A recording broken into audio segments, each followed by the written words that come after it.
Lesson 190. I choose the joy of God instead of pain.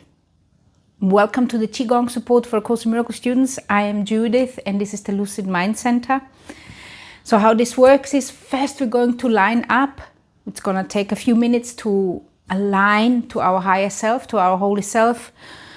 Align our body with the earth, remembering that our body belongs to earth and our mind belongs to the universe, to the divine intelligence, that we have got a connection, that our body is actually a connector, and that we want to use our body in that sense. And then once we are connected, I'll take a few minutes, we are going to read and contemplate the lesson together, and at the end I'm going to guide you to a Qigong class where you can apply the idea of today.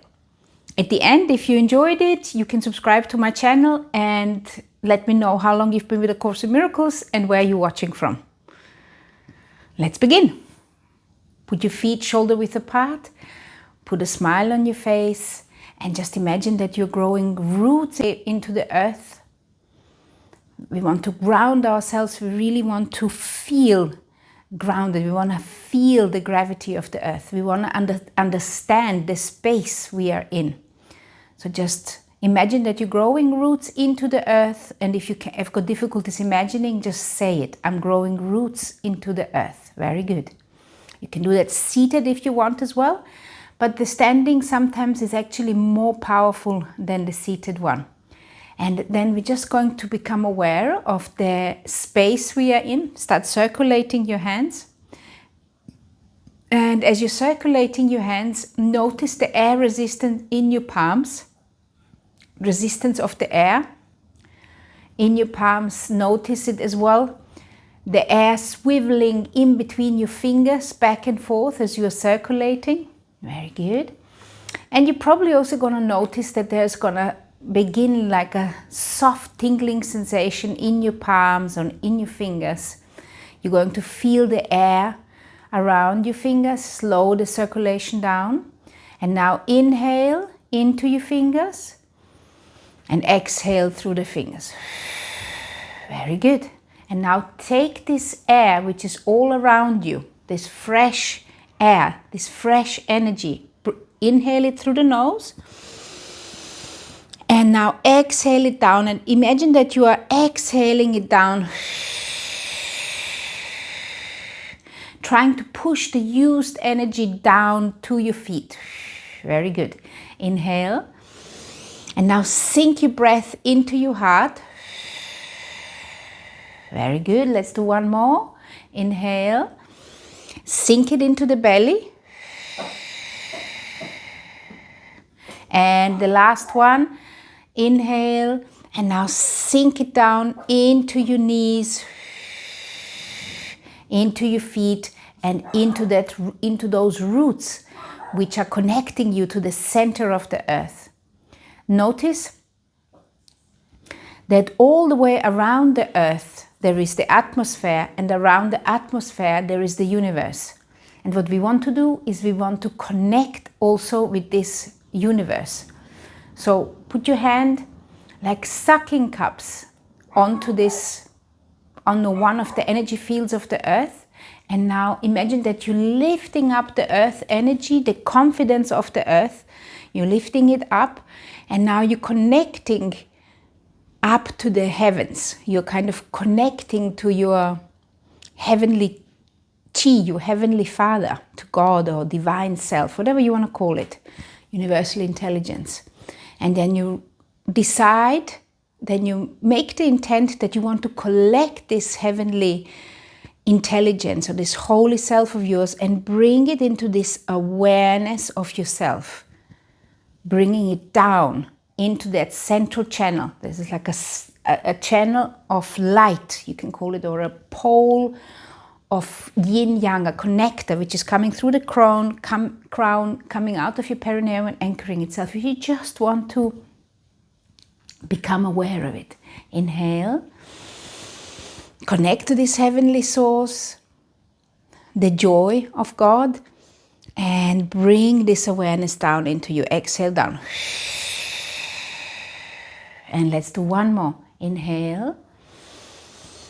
We're doing this for lesson 190. I choose the joy of God instead of pain, and exhale it down. Very good. Put your hands onto your belly for a moment. Notice how you feel. And we are all ready to start reading our lesson together. Very good. Lesson 190. I choose the joy of God instead of pain. Pain is a wrong perspective. When it is experienced in any form, it is a proof of self-deception. It is not a fact at all. There is no form it takes which will not disappear if seen aright. For pain proclaims God cruel. How could it be real in any form? It witnesses to God the Father's hatred of his Son, the sinfulness he sees in him, and his insane desire to revenge and death. Can such projections be attested to? Can they be anything but wholly false? Pain is but witness to the Son's mistakes in what he thinks he is. It is a dream of fierce retaliation for a crime that could not be committed, for attack and what is wholly unassailable. It is a nightmare of abandonment by an eternal love, all in capital letters, eternal love, which could not leave the Son whom it created out of love. Pain is a sign illusions reign in place of truth. It demonstrates God is denied, confused with fear, perceived as mad, and seen as traitor to himself. If God is real, there is no pain. If pain is real, there is no God. For vengeance is not part of love, and fear, denying love and using pain to prove that God is dead, has shown that death is victor over life. The body is the Son of God, corruptible in death, as mortal as the Father he has slain. This is our imagination. This is when we fall into pain. This is kind of what we believe. Peace to such foolishness. The time has come to laugh at such insane ideas. There is no need to think of them as savage crimes or secret sins with weighty consequence. Who but a madman could conceive of them as cause of anything? Their witness, pain, is mad as they, and no more to be feared than the insane illusion which it shields and tries to demonstrate must still be true. It is your thoughts alone that cause you pain. Nothing external to your mind can hurt or injure you in any way. Let me just repeat this. It is your thoughts alone that cause you pain. And this is what we gotta harness. This is what we gotta conquer. This is what we gotta guide. It's the thoughts, the very thoughts. We sometimes wake up with negative thoughts. There is no cause beyond yourself that can reach down and bring oppression. No one but yourself affects you. There is nothing in the world which has the power to make you ill or sad or weak or frail. But it is you who have the power to dominate all things you see by merely recognizing what you are. As you perceive the harmlessness in them, they will accept your holy will as theirs. And what was seen as fearful now becomes a source of innocence and holiness. My holy brothers, think of this a while. The world you see does nothing. It has no effects at all. It merely represents your thoughts, and it will change entirely as you elect to change your mind and choose the joy of God as what you really want. Yourself is radiant in this holy joy, unchanged, unchanging, and unchangeable forever and forever. I just repeat this. And it will change entirely as you elect to change your mind. You've got to change your mind. If you're feeling miserable, you've got to change your mind and you've got to do something to stop it. You got to do and use the body for that. One thing is, if you are sitting down and reading in meditation, but you got to figure out if maybe it is exercise which changes your mind, if it's maybe a walk in the forest which changes your mind, or a coffee with a friend. Sometimes we get stuck in our habits, and those habits needs changing because we are stuck in them. So we are constantly doing the same old. Sometimes we just need to change a habit and do something else than what we normally do. My holy brothers, think of this a while. The world you see does nothing. It has no effect at all. It merely represents your thoughts, and it will change entirely as you elect to change your mind and choose the joy of God as what you really want. Yourself is radiant in this holy joy, unchanged, unchanging, and unchangeable forever and forever. And that holy self is here already, like we have read yesterday. Do we want to extend this? Do we want to extend the return to this awareness? Because we don't have to. We can become aware of this right now. And we gotta use this body to bring us to places where we're gonna find the people who will remind us of that. And would you deny a little corner of your mind its own inheritance and keep it as a hospital for pain, a sickly place where living things must come at last to die? Yourself is radiant in this holy joy, unchanged, unchanging, and unchangeable forever and forever. And would you deny a little corner of your mind its own inheritance and keep it as a hospital for pain, this little corner in your mind, a sickly place where living things must come at last to die? Do you want to keep this corner, or do you want to get rid of it once and for all? The world may seem to cause you pain, and yet the world as causeless has no power to cause. As an effect, it cannot make effects. As an illusion, it is what you will. Your idle wishes represent its pains. Your strange desires bring it evil dreams.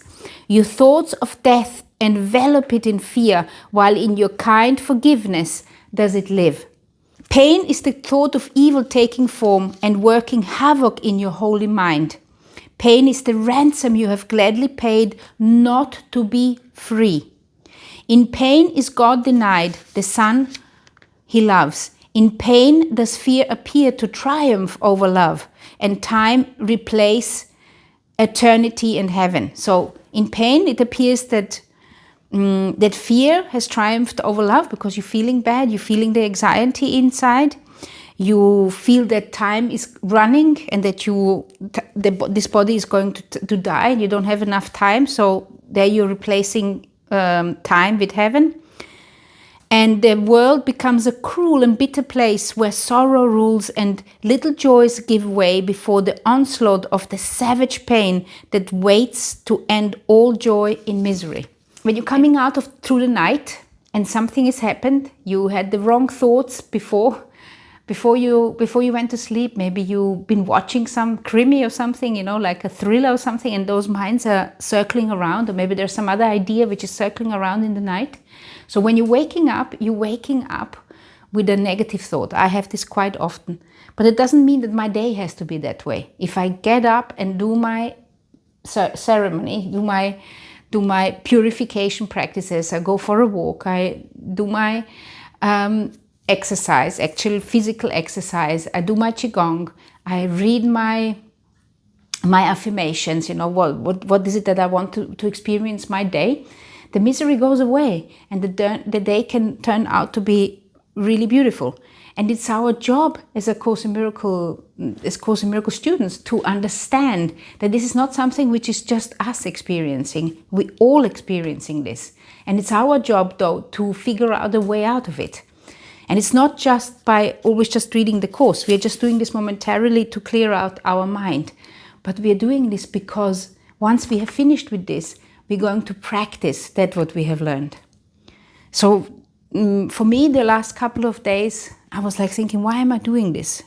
Why am I doing this? This is such a hard task. And, every day, the responsibility of doing it every day. And by asking this, I got the answer, this is the foundation.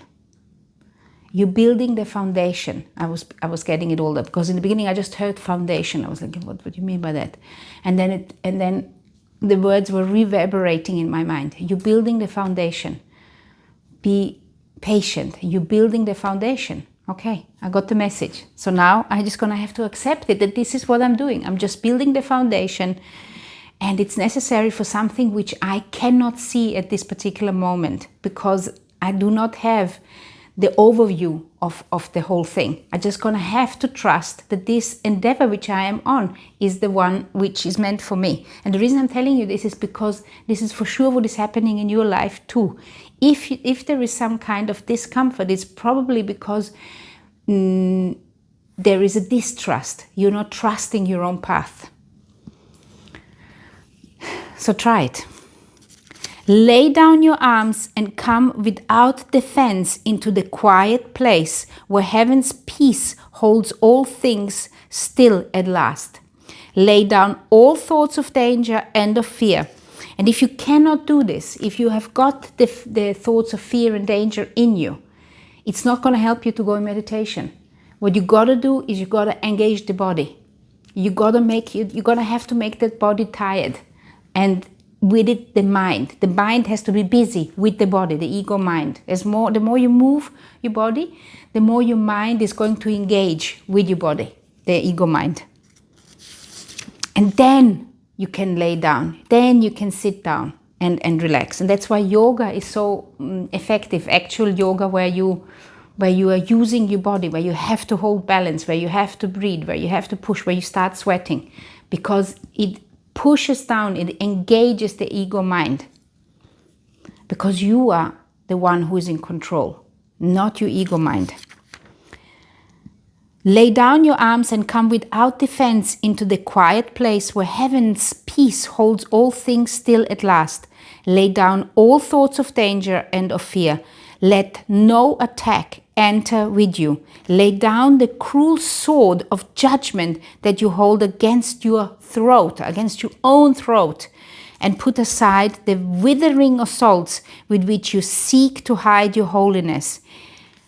And don't talk bad about yourself. You have come a long, long, long way. Just be patient and trust. Here will you understand there is no pain. Here does the joy of God belong to you. This is the day when it is given you to realize the lesson which contains all of salvation's power. It is this, and listen carefully. Pain is illusion. Joy is reality. Pain is but sleep. Joy is awakening. Pain is deception, and joy alone is truth. I choose the joy of God instead of pain. That also means that when you are coming out of the sleep, if it's not a given yet that you awaken happy and joyful, that means that there is more work to be done. That means that the pain has taken over. The ego has taken over. So you got to clear it. So you got to find a routine which is going to successfully clear it. So you got to find different things which are going to do it for you. Me too. And so again, we make the only choice that ever can be made. We choose between illusion and the truth, or pain and joy, or hell and heaven. Let our gratitude unto our teacher fill our hearts as we are free to choose our joy instead of pain. We are free to choose it. Our holiness in place of sin, the peace of God instead of conflict, and the light of heaven for the darkness of the world. I choose the joy of God instead of pain. That is your lesson today. And today I definitely suggest that you do a standing class. Engage your body. Feel it. It doesn't have to be a long one. I'm going to suggest a shorter Qigong class for you. But if you see that you need more, then do a longer one. So for this particular lesson, where we want to let go of pain, I am suggesting this standing class which is to let go of pain. Here you have to purify of all kinds of obstacles, and here you have got the whole list of exercises. Choose from one. Love, light and chi to you.